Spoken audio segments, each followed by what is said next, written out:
Sahana Vavatu Sahano Bhunaktu Saha Viryam Karavavahe Tejasvinavadhitamastu ma vidvishavahe.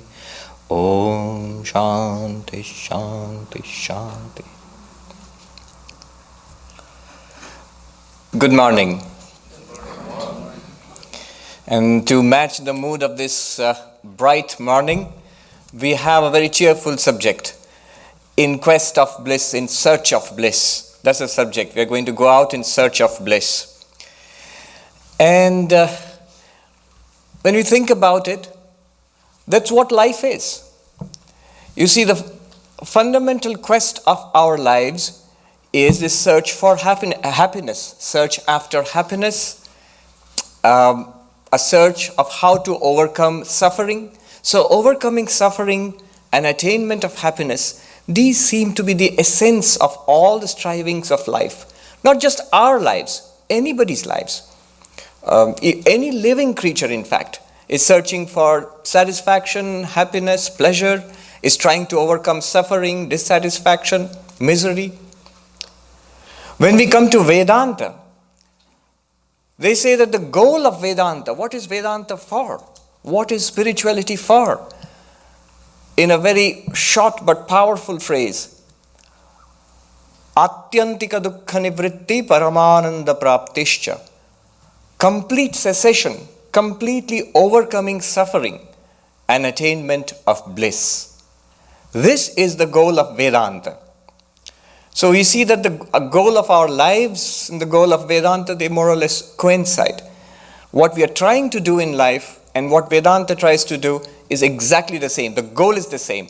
But the ways, the difference is in the way.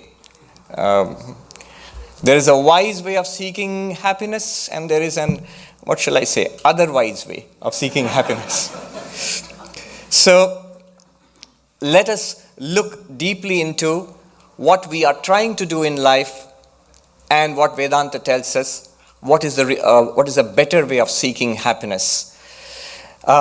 The text that I have taken up for as a basis of today's talk is from one of the Upanishads, the Taittiriya Upanishad. In the Taittiriya Upanishad, in the second chapter of the Taittiriya Upanishad, the chapter is called Brahmananda Valli, the chapter dealing with the bliss of Brahman. In the second chapter, we come across a section called Ananda Mimamsa, the analysis of happiness, an inquiry, an investigation into happiness, an investigation into bliss. So I shall take it up there. What they will do is, you see, the Vedas have two parts, broadly speaking. The part dealing with conventional religion, karma kanda, ritualistic portion, and the part dealing with philosophy, with the Upanishads, the highest teachings of Vedas, which are called Vedanta. In fact, the very name Vedanta comes from the latter part of the Vedas. And in these two paths, the first part and the second part, in these two parts, the conception of happiness and how to attain happiness, they're entirely very different approaches are there.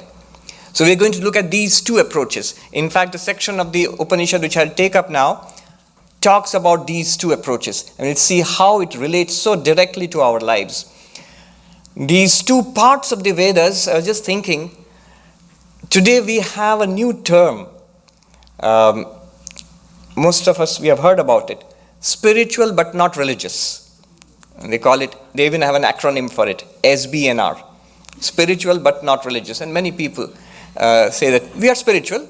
It's not that we are atheistic or we don't believe in God or we're materialists. No, we are spiritual, but we are not religions. We are not religious. We don't believe in any particular religion, nor do we think we should.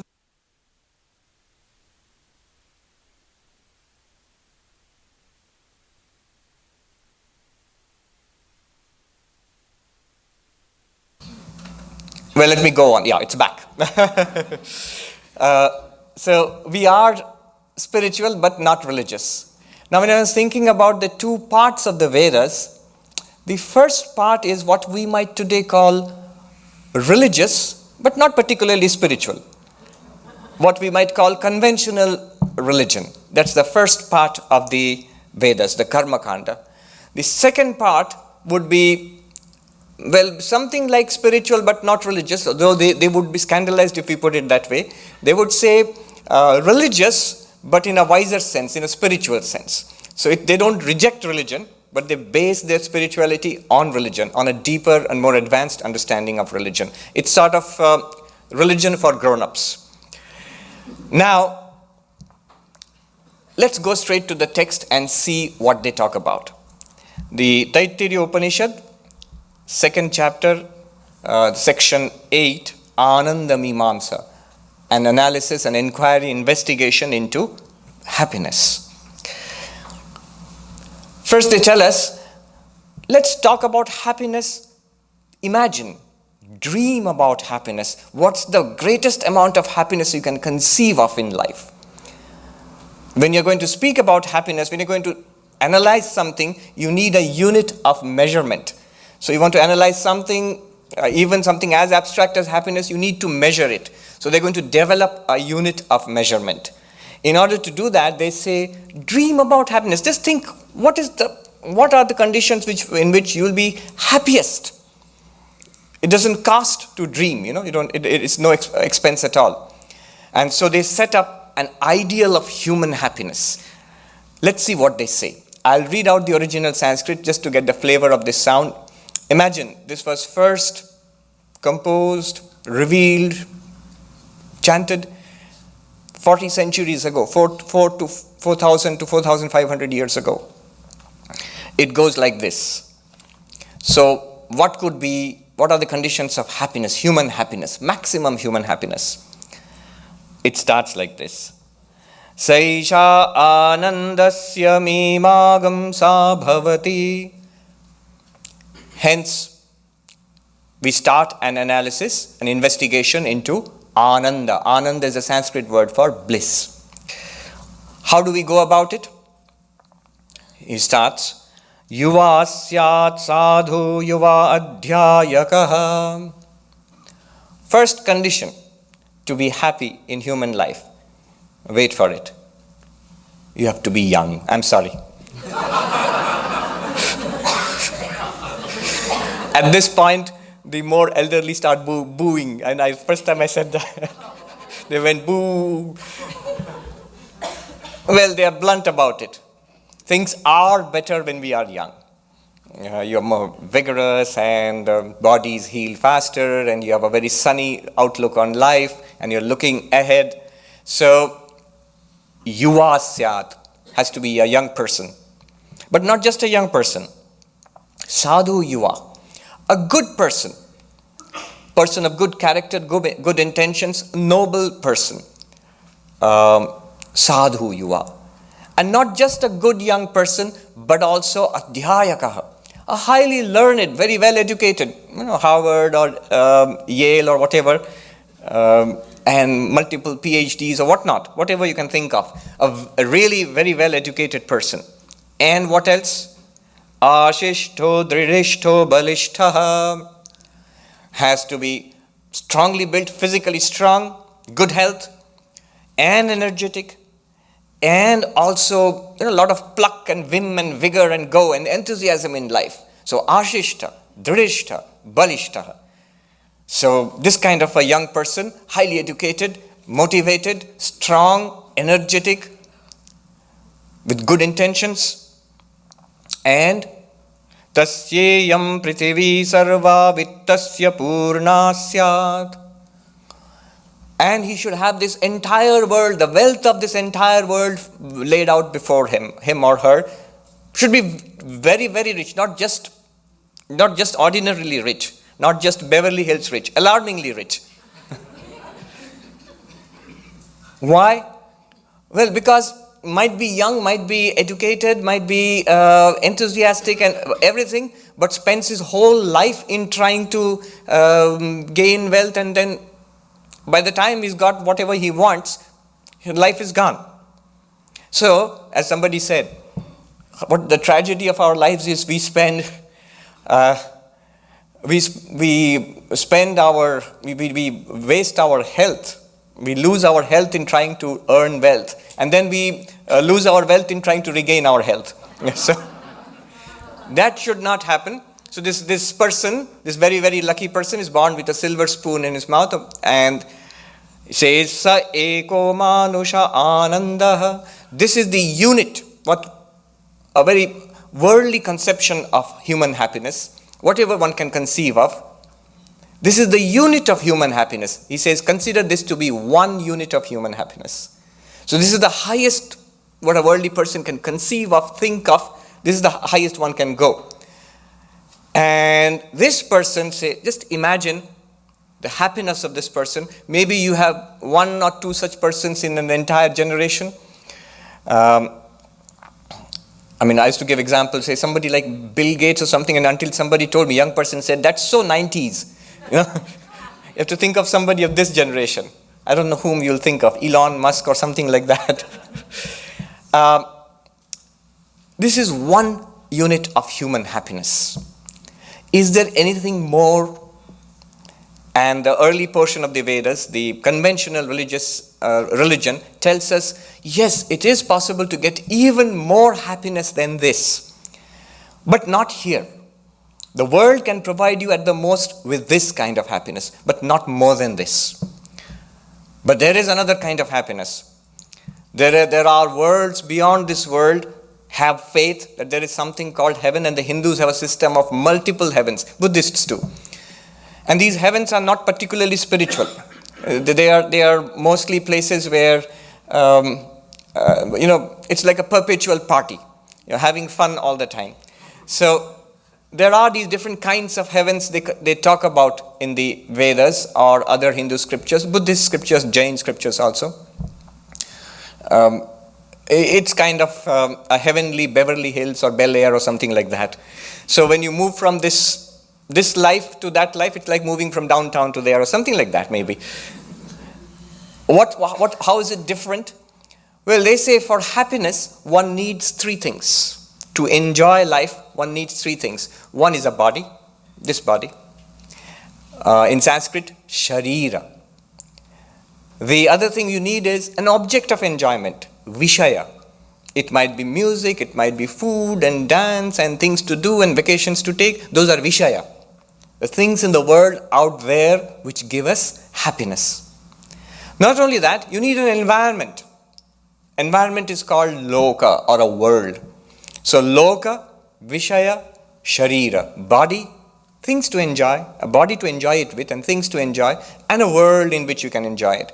A world is important because the same cup of tea you can take on a stand on the roadside, and the same cup of tea if you take it in a very fancy hotel, they'll charge you much more. It's the same thing you're enjoying. You're the same person and the cup of tea is the same, but what's different? The different is the loka, the environment. So they're charging you for the environment. Now, the belief is that after death, one can go to higher lokas, worlds, better environments, and you get better vishaya, better, finer forms of enjoyment, which you cannot have in this human world. And to enjoy all that, you need a finer body, so that you get certain heavenly bodies. And this was the conception they had in the ancient religions. So these are the conceptions of different heavens, and they have multiple layers of heavens. Like hotels, 3-star, 5-star, 7-star, so higher and higher heavens. Remember, none of them very spiritual, but definitely fun places to go to. And this was the kind of idea people had of life here. I'll try to be happy here. I need youth and health and wealth and energy and education and good things to do. And beyond this life, I believe in religion which tells me about heavens to go to where I'll be happier than I ever was here. So this is the conception of happiness. Let's call this worldly. I didn't want to call it worldly happiness because it also includes otherworldly happiness after death, a kind of post-mortem plan for happiness. And how do you go to those worlds? In the Vedas, the idea was one would perform various kinds of Vedic rituals and do a lot of good karma, be nice to other people, donate to your church, and and do all sorts of things, good things, which religion tells you is good, and as a result of that, one earns merit, punya in Sanskrit. And as a result of this punya, you get to go to these fancy places after death.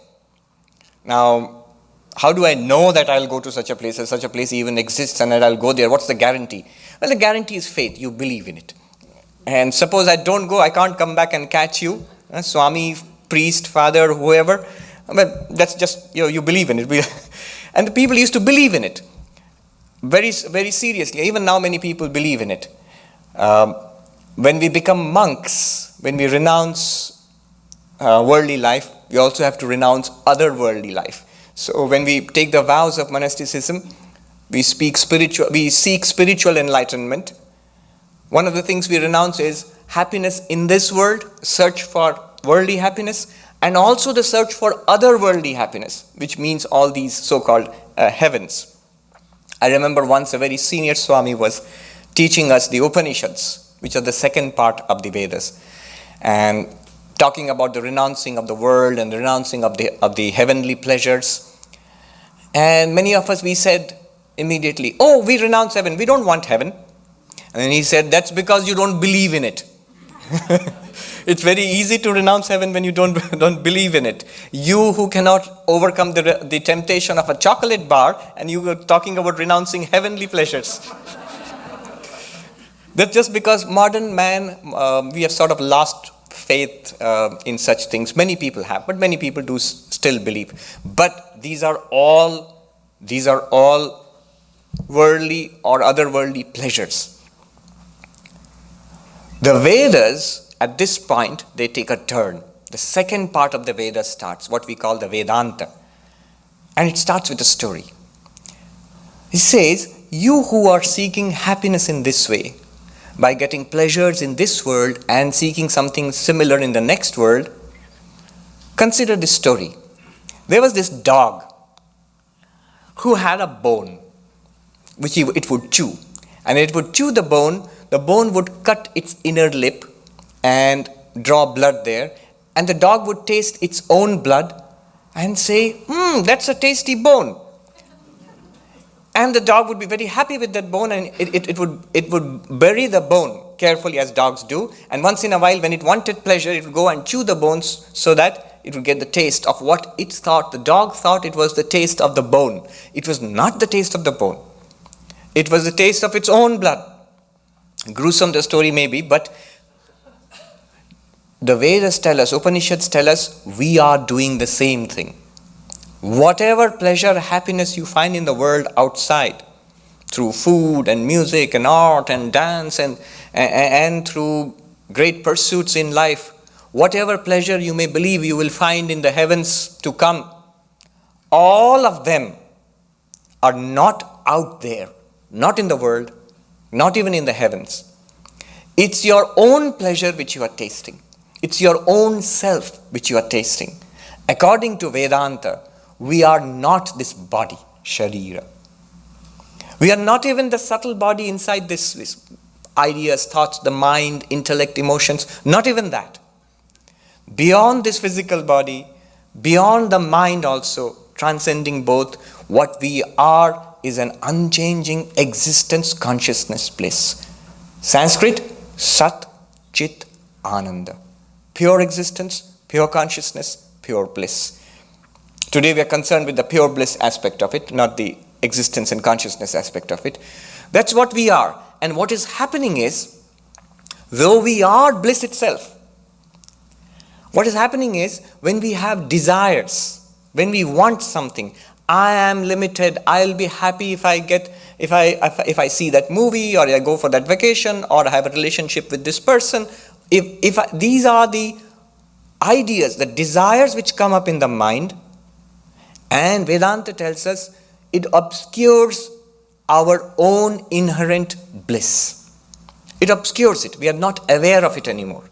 We do not experience it. What we experience is the dissatisfied mind. And when we struggle to get it, whatever we want, it could be that piece of cake, or it could be something very high in art or music or in business or something. when our desire, when our ambition, when our goal is satisfied, mind calms down for a while. For just a short while, the tension goes out of the mind. And our inherent bliss, Sat Chit Ananda, that shines forth in the calm mind. The inherent bliss blazes forth for just a fraction of a second or just for a little while. And that's what we experience as happiness. And the mistake we make, very much like that little dog, is that, oh, that piece of cake makes me happy. Whenever I want to be happy, I'll eat a piece of cake. Or that person makes me happy. Or this place makes me happy. Or this activity or this job makes me happy. That's not so. It's our inner happiness. And the proof is in our daily experience. If the piece of cake makes you happy, 2 pieces should make you more happy. Will you say, oh Swami, it does. Well, okay, 3 pieces should make you even more happy.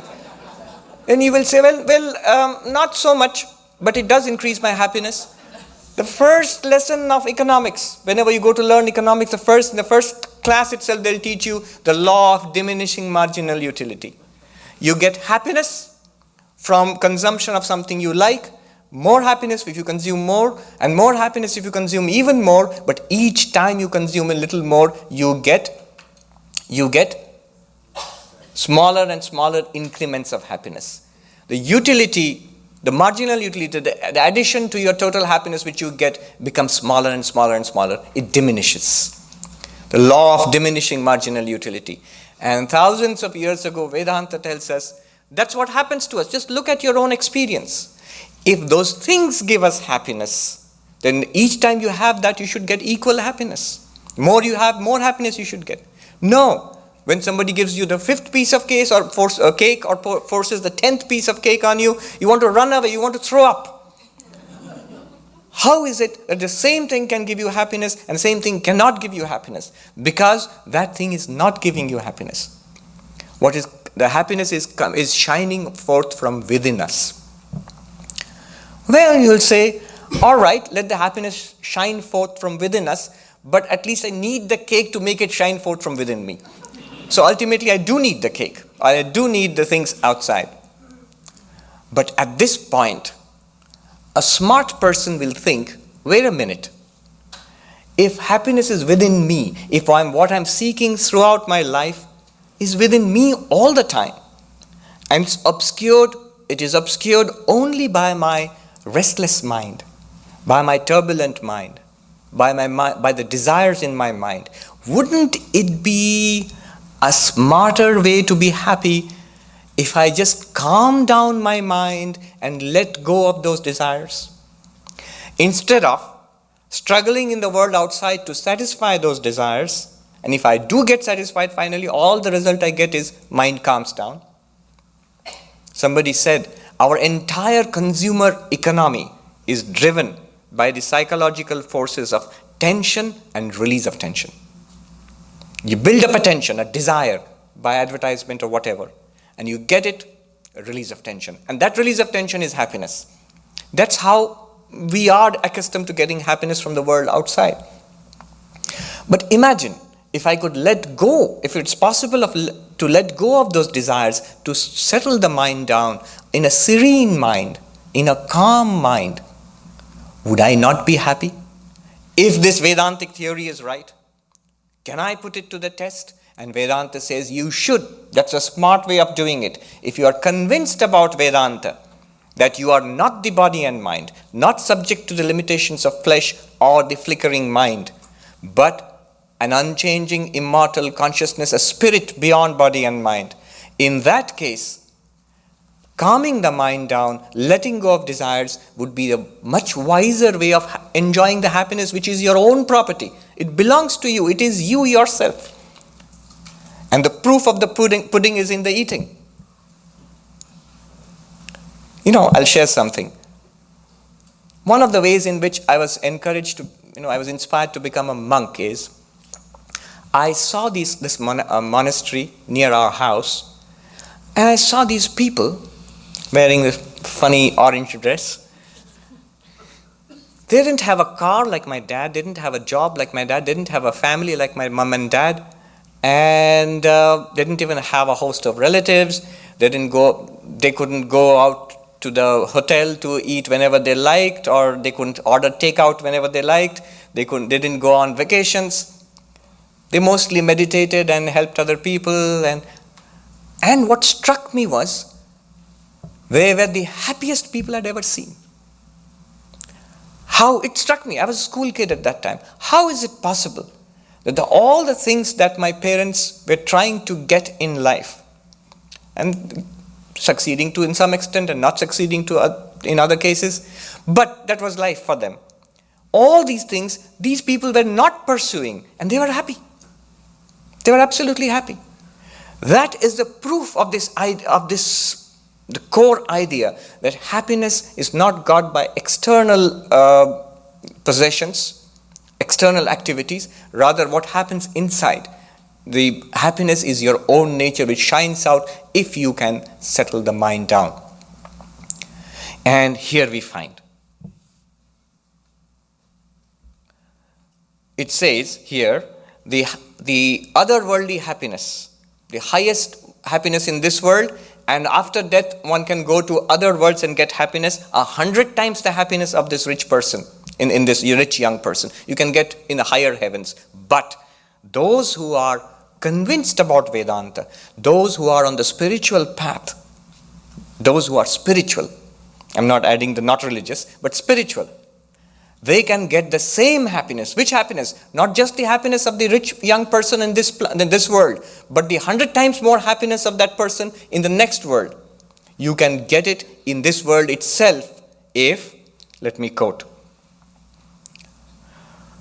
Te ye shatam manusha anandaha sa eko manushya gandharvanam anandaha shrotriyasya chakama hatasya.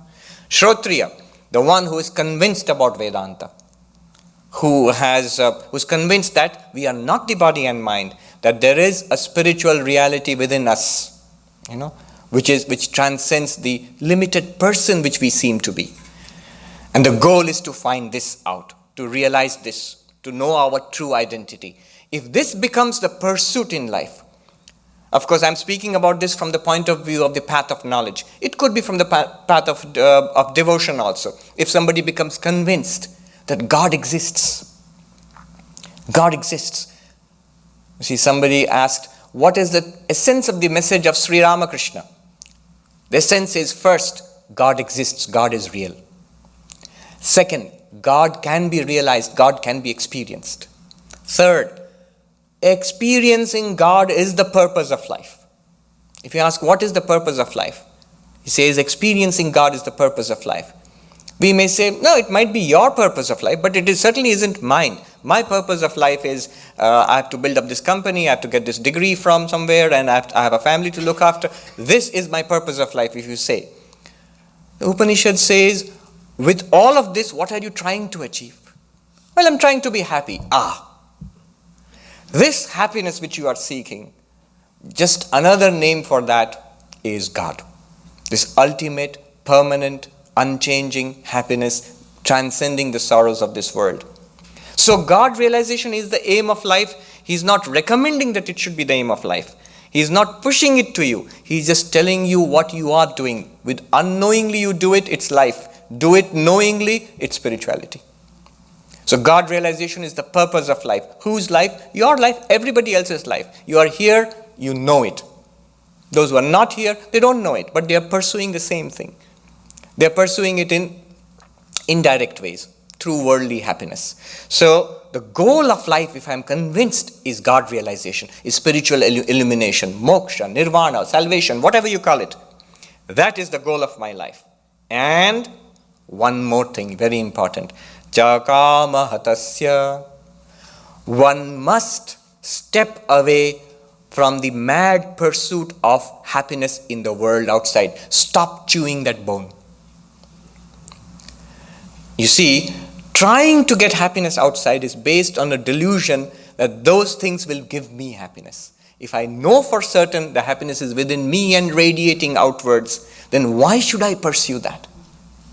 Why should I pursue that? For what reason? So a spiritual seeker must step away from that pursuit. Doesn't have to become a monk or a nun, can perfectly well be in the world. Somebody has to take care of a family, somebody has to do a job. Not everybody has to become a monk or a nun, of course not.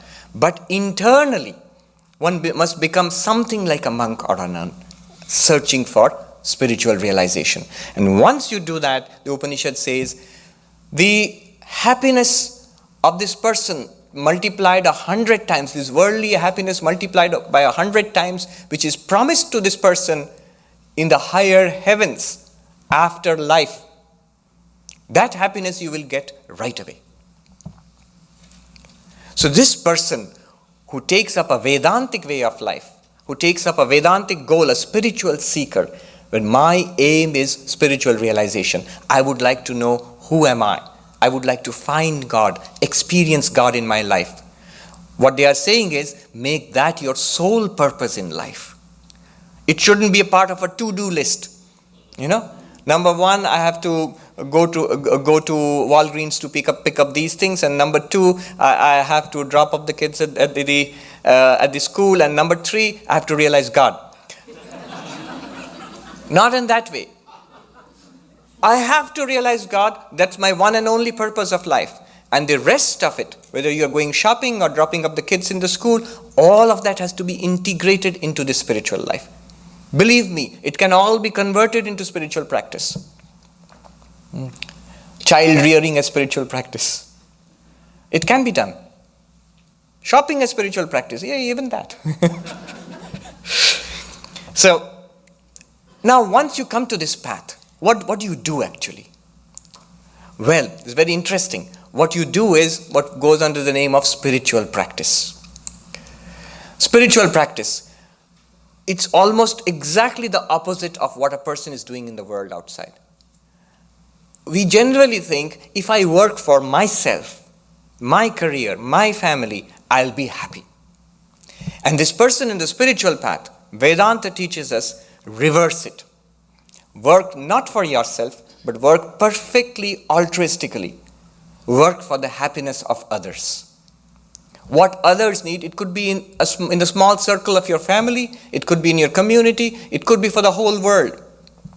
Hammarskjöld, the Secretary General of the United Nations, many decades ago, he writes in his diary, Secretary General of the United Nations, he writes in his diary, to truly love and make one person happy is more spiritual. He uses the word spiritual. Is more spiritual than to, try to guide the destiny of nations as a job. I'm being paid to do it, so I'm going to take care of the whole world. Okay, good. But truly, completely loving even one person and trying to make that person happy, or a small group of people, whatever, that's spiritual. So karma yoga, where you reverse the whole purpose of action. One may still be doing the same action. You could be teaching in school and taking care of your family, or working in the ashram here or whatever, but all the work is now for, they say, Ishvara Anugrahartham, for pleasing the Lord. If you believe in God, for the pleasure of God. There's a phrase they use in Christian churches. We are doing the Lord's work, which means it's not mine. It's not mine. I am doing it as a ritual, as an offering to God. That's one aspect of spiritual practice, and a big aspect. We often think that spiritual practice means sitting and with eyes closed and meditating. Who's going to water the plants in the garden? Oh, that's not spiritual. I'm being spiritual now. I heard this story about Swami Chandikanand. He was a very senior monk of our order. It seems that when he became a monk, a novice, in India, in a place called Shargachi in Baharampur in West Bengal, in Bengal in those days, Swami Akhandanandaji, disciple of Sri Ramakrishna, was the head of that monastery at that time. And this young novice, he got up late in the morning, missed the morning meditation. Then he thought, maybe after breakfast I should go and meditate.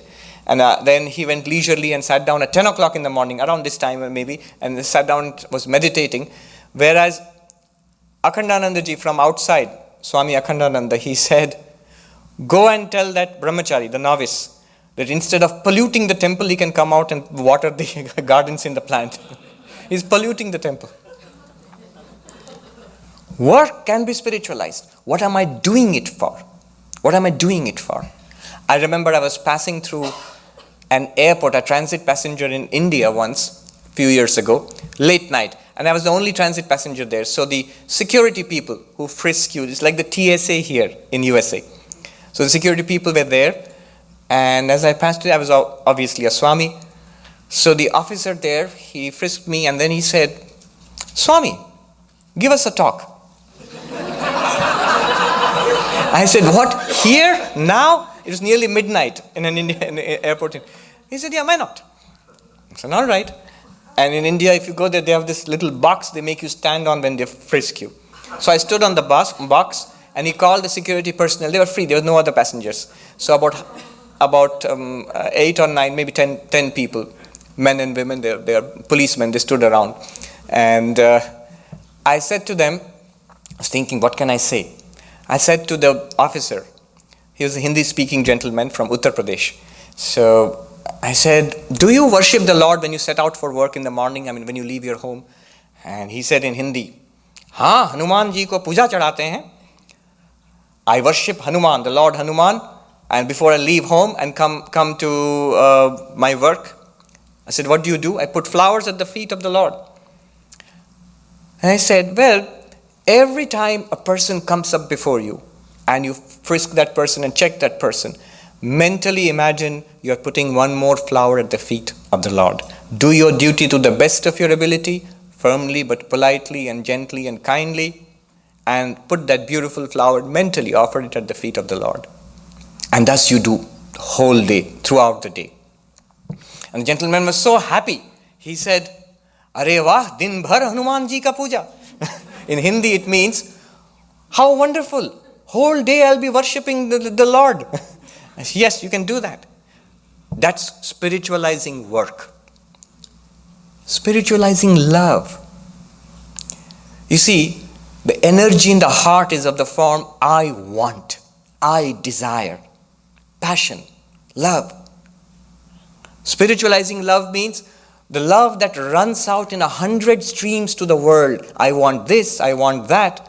Collect it together and divert it, channelize it to the Lord. I love God. C.S. Lewis famously defined religion as falling in love with God. It's exactly the same phenomenon. When you fall in love with a person, in the same way, fall in love with God. I love God. Whatever form you like. Krishna or Kali or Jesus, whatever form you like. This is bhakti yoga. This is what this person on the spiritual life does. Converting all the love of the world into love of God. Does that mean the person doesn't love the world, people in the world anymore? He does, he or she does. But finding the Lord in the people. Sri Ramakrishna says, my nephew or my grandchild or whatever, that is Maya.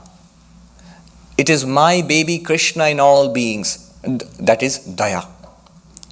So he makes a distinction between a spiritual love and a worldly love. My child, my nephew, my grandchild, my friends and brothers and sisters, worldly. All of them are my Lord. My Lord alone has come as the children, as my relatives and everybody else, even as my enemy. I love all of them because they are veritably my Lord. Bhakti yoga. Converting love and desire into love of God. Raja yoga, another practice. Our thoughts are scattered in the world throughout the day. Somebody said we think of 16,000 different thoughts in a waking day. Imagine that. Now, there are about many things in the world outside. And most of that thought is habitual. Basically patterns which we have developed unconsciously. Mostly unhelpful. Chattering of the mind. That has to be stopped, and the thoughts have to be guided towards God. Towards God or the self or whatever your spiritual practice is. The practice of meditation. Getting a control, a hold over the thoughts in our mind. Our minds are out of control. You see, Swami Sarvapriyananda used to give this example, that suppose you have an apartment in some other city, and your friend wants to go to that city and says, could I stay in your apartment? And you say, yeah, it's in the hands of a caretaker, I'm giving you a note. This is my friend, and he will go and stay in that apartment, let him stay in that apartment. And your friend goes to that apartment, rings the bell, and a couple of hefty, not very nice looking gentlemen come out. Yeah, what do you want? I'm going to stay here. The owner of the apartment has given me this note. You have to allow me to stay here. They take the note and tear it into pieces and grab your friend and toss him out into the street. Now, can you say you are still in charge of your apartment? No, it's been taken over. Some other people have come off the street and taken over your apartment. Our minds are like that. We have allowed thoughts to run riot in our minds for years and years together. Now I go to the Guru, and the Guru gives me a mantra, and I tell my mind, here is the mantra. He's going to stay in the mind for a while. And all those thoughts of the world, which I have been cultivating for many years, those guys come out and catch the poor mantra and toss him out. We shall not allow him to stay here. Minds are not under control. So mind is brought back under control by the systematic practice of meditation, Raja Yoga. And of course, primarily, Jnana Yoga, the path of knowledge, where we try to realize that we are existence, consciousness, bliss, not this physical body and mind. So that is the life of a spiritual seeker who steps away from the pursuit of happiness in the worldly or otherworldly sense, in the pursuit of spiritual happiness now. So we have two tracks. One track, trying to be happy here and trying to get heaven after death, leading a good life here and trying to lead a nice and pleasant life afterwards. That's one track, where I consider myself to be this limited individual trying to beg and grab happiness from the world. Here, I am convinced of the teachings of the spiritual masters of all religions, especially in the Vedas, in the Vedanta, which says, I am existence, consciousness, bliss. How do I realize that? And I spend my life not in worldly pursuits, but in the pursuit of Karma Yoga, Bhakti Yoga, Raja Yoga, and Jnana Yoga, the paths of altruistic action, the path of love of God, the path of meditation, and the path of knowledge. You say, so what happens? Afterwards, you must not complain that, this path is good, but in the other path, my friend, he's making a lot of progress. Now he owns the latest Tesla and the latest iPhone 7. And I'm barely managing to hold on to my home. Very soon I'll be homeless probably. There you must not complain. You must not try to combine the two, this worldly pursuit and this one. Once we come to the spiritual life, whatever you have in the world, you don't have to turn your family out of doors. I'm going to be spiritual now, get out of my life. No. Whatever we have, whether you are in the ashram or you are in the family, that continues. But you're no longer trying to get happiness from that. You're no longer trying to accumulate more and more there. You convert that into a simple life, but a spiritualized life. You don't have to become homeless. I'm not saying that. Because any kind of extreme poverty or distress in the world outside is also harmful for spirituality. After all, even monks and nuns need monasteries and convents. So, yes. But two things have to be said here. A couple of quick observations. A person who is seeking happiness in the worldly sense, through money and pleasures in the world and so on, that person, if he or she cultivates a little bit of spirituality, turns towards God, prays and meditates and comes to Vedanta class once in a while, it's very good for that person. Even the little bit of this spiritual practice, Swalpamapi asya dharmasya trayate mahato bhayaat. The Gita says, Krishna says to Arjuna in the Gita, a little bit of spiritual practice. You may be the worldliest of persons, but whatever little bit of spiritual practice you do is all to the good. It's good for you. So that's one point. Person on the first track can benefit with some practice of the practices of the second track. A little bit also. To whatever extent he or she does, good. But It doesn't work the other way around. If we are on the spiritual track, trying to combine spirituality with worldliness is disastrous. Every accident and disaster in spiritual life happens when we are not quite satisfied with this life and we retain a little bit of worldly happiness. With that and this, then disaster strikes. Because this is built on the idea that that pursuit is misguided, fundamentally misguided. We're trying to get happiness outside. If we still try to get happiness outside as well as God, it means I'm not convinced about this. Not being convinced about this, I will not get the happiness which is due to me here. We used to say that if you are unhappy in spiritual life, you're doing something wrong. In the Christian monastics, they have a saying. A sad saint is a bad saint. A person who's in a spiritual path and is sad, is miserable, is depressed, is a bad saint. There's something wrong with that person. And then this Upanishad goes on. Very quickly, I'll touch upon it. It's not one heaven. They go on step by step by step, saying that there are higher heavens. Each of these heavens gives you 100 times the happiness of the lower heaven. And each heaven you can get to by performing rituals and by doing good actions and getting more pleasure and more pleasure and more pleasure. And at each stage, that's track 1. And at each stage, the Upanishad tells us, if you are convinced about spiritual life, if you give up your desires and practice spiritual disciplines, you will get the same happiness right here in this life. You don't have to die and go to such and such heaven. And so it goes on. Heaven after heaven after heaven. And each stage, you can get the same happiness right here, right now, if you give up those desires and engage yourself in spiritual practice. And I was calculating, each heaven gives you 100 times the happiness and 100 times the happiness and 100 times the happiness. And how much is possible in this entire range? And I calculated the highest heaven they're speaking about. It gives you 10 to the power 20 times the happiness of this most happy individual in this world. The young rich person, you remember. So 10 to the power 20, 1 followed by 20 zeros. Unthinkable. Probably will die if you try to conceive of it. So much pleasure and happiness. And he says all of that, the Upanishad says, can be ours today, here, right now. If we have this insight, all of that is from within us. Calm down your mind. Practice spirituality, altruistic action, devotion to God, meditation, and the path of knowledge, spiritual inquiry. You will get that happiness. You will be happy. The proof of that is saints, monks, nuns, spiritual seekers in all religions, in all paths, the sincere ones throughout the ages have been the happiest people known to humanity.